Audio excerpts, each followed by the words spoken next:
This is my video review of Transformers: Revenge of the Fallen, directed by Michael Bay, starring Shia LaBeouf and Megan Fox. The directing of this film. I want to start off by saying that I despise Michael Bay. I hate him so much. I could live my life never seeing a Michael Bay film quite easily, and I would quite happily take away the fact that I've seen his films. But he did a fabulous job with this film.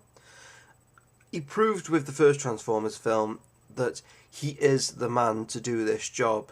And while he did a very decent job in the first Transformers film, this one he's taken to a whole new level, and he's actually done very well with this.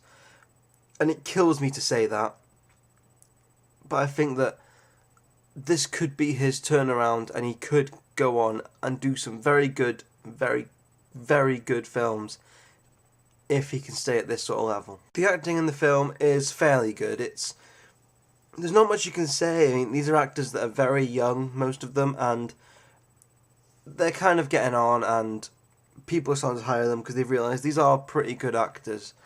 And there's not much to say. Anything that could be said about the acting, you could read somewhere else, and it's good acting. It's good acting, but it's not great. Some of it seems a bit silly and a bit forced, and the actors seemed like they were cringing at the fact that they had to do these things before they went on set. So the music in the film, a lot of the music was the same sort of music used, or the same score used in the original Transformers film in 2007.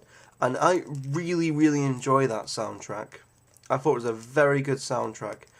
But to just reuse the same pieces of music seems a bit cheap and a bit... But I can't really say too much because I did really enjoy the music in it. The writing of the film... This is a summer blockbuster in its purest. It's big and stupid. And you don't go for the great plot. You go to watch stuff blow up.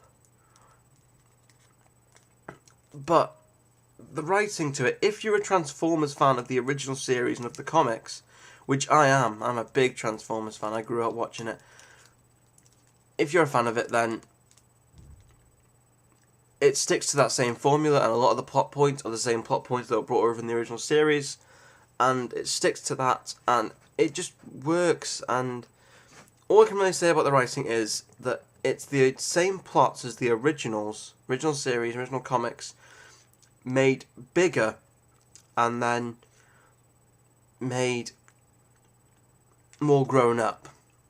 One plot point I will bring up, I won't spoil it, but you might know what I'm talking about when you see the film. But that plot point, I said to people when I heard they're doing sequels, I said, if they do this, that will make the series, and they have to do this.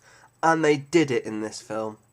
And the fact that they did this makes this film brilliant for me. You might know what I'm talking about. It's not something you'd expect. I've seen the first Transformers film lots and lots. I loved that film. I thought it was great. I thought it really stuck to the original Transformers. This film does exactly the same. And I would watch this film a lot. It's a great film. It's just pure cinema fun. Not much else to say to it. Directing 8, acting 6, writing 6, music 7, rewatch 10, overall 74%. If you liked the first Transformers film, you will love this film. It's just more of the same, but bigger.